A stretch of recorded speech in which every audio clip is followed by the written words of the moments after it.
I must admit, I quite enjoyed it. You know, I sat down with my wife watching it, and I thought it was, you know, it's back to sort of Prince Harry at his best, really relaxed, joking. Found it quite amusing. I like James Corden. I think he's a great, you know, light entertainer. And it reminded me of the episodes we've seen in the past with, you know, Prince Harry pretending to race Usain Bolt and joking around with James Corden with sport relief promotions, things like that. But I must admit, then later, as I remembered some of the incidents in this 15-minute episode, God, I did cringe. I really did. I mean, some of them where they were talking about, you know, visiting this, the loo and asking to go to the toilet, and with, you know, Harry looking out of the toilet window and stuff. Oh, it was awful. And then I was just sort of left with the feeling, my goodness, they've only been in California for a year, and already he's doing light entertainment, telling anecdotes about what presents the Queen's bought for Archie. I mean, it really does show that his, you know, what he's got to sell is his royal connections. The whole thing was making fun of him being a prince.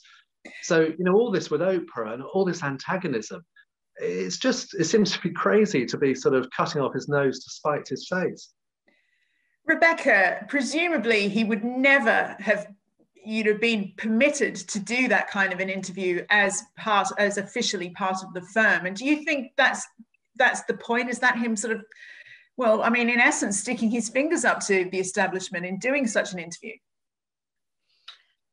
Yeah, very much so. And that's something he's wanted to do for a long time. I mean, members of the royal family do light entertainment stuff. I mean, if anyone remembers, but Prince William did a kind of take on Blackadder as a skit for comic relief last year. But of course, it's all about doing things for charity. Whereas this, of course, was Harry and Meghan launching themselves in America to try and kind of build up a buzz to kind of enhance these lucrative commercial careers they want. So it's a very, very different thing. It's, as someone said to me, you know, very, very well versed in royal circles, you know, it's the difference between lining your own pockets and trying to help, you know, members of the public.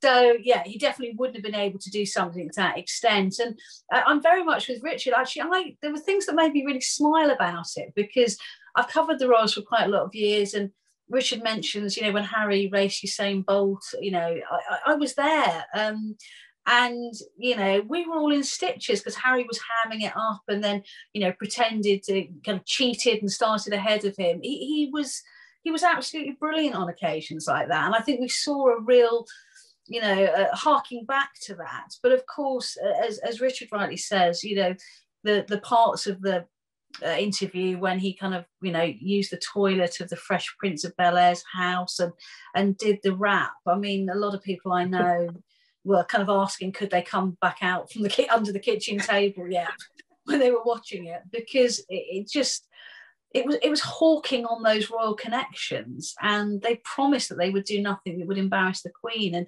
if this is what they've got to offer, you know, constantly making jokes about royals not carrying money, I just don't think that bodes very well for the future. Angela, do you think, though, that this kind of interview, the hamming it up with James Corden, is just much more up his street, Harry, than a serious sit-down, soul-bearing tell-all?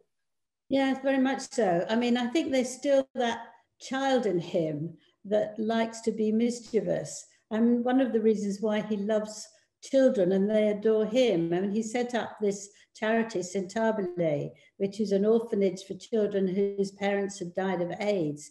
And he said he felt incredibly happy in that environment because they didn't know he was a prince and they could just have unlimited fun together without him being criticized, which is a very interesting comment for somebody about 18, 19. He did like that childish behavior. And we saw how it led him astray. You know, when he was at Sandhurst the last night, the guys were allowed out. They had to be in bed by 10, but this was special. So he and his protection officers went off to a strip club and he was having a great time at 3 o'clock in the morning. But of course, the girls there recognized him and there was a picture in the paper. And Harry was furious because he just wanted fun. And at Eton as well, he told me he wanted to mix with the bad boys. So he was ever playing tricks. He left a glass of water, plastic glass of water, on the top of a door. So when the teacher came in, it went all over him. And he also was hiding behind trees when his brother was running a cross-country race, and he was in front, he was winning, and he shouted at William as if he was a fan, and he wanted to talk to him and have fun with him. And William stopped looking terrified and was then furious because he lost the race. Other runners ran past him. And Harry thinks all that's good fun. It's obviously important to have good fun, and I was pleased to see him looking vivacious rather than terrified and gloomy.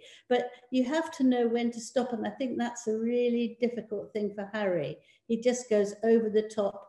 It's why he loved the military so much. They could have macho conversations and jokes and mock fights, and he loves that environment. But you need to make a separation between you being a prince, whether you're an acting prince or you've stepped back or you've stepped down, and actually being a bit of a silly person.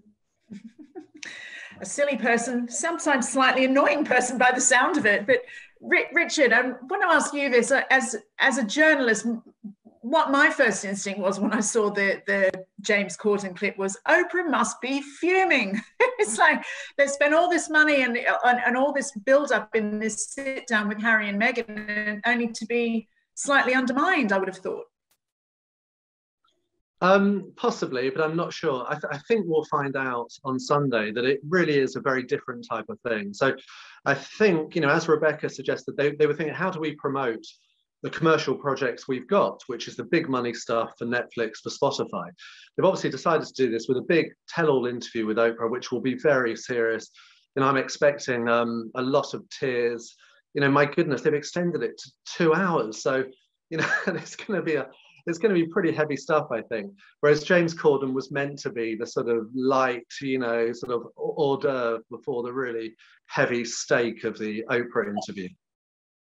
And I would say, don't forget, of course, that both shows are on CBS, so it's the same channel. And, you know, Harry was allowed to shoehorn 3 references to Netflix in the James Corden piece. So I suspect they'll be feeling it's a job well done. And let's not forget that he promoted Netflix. You know, he was talking about The Crown. We've had so much controversy and anger from friends of the royal family about the misleading nature of The Crown.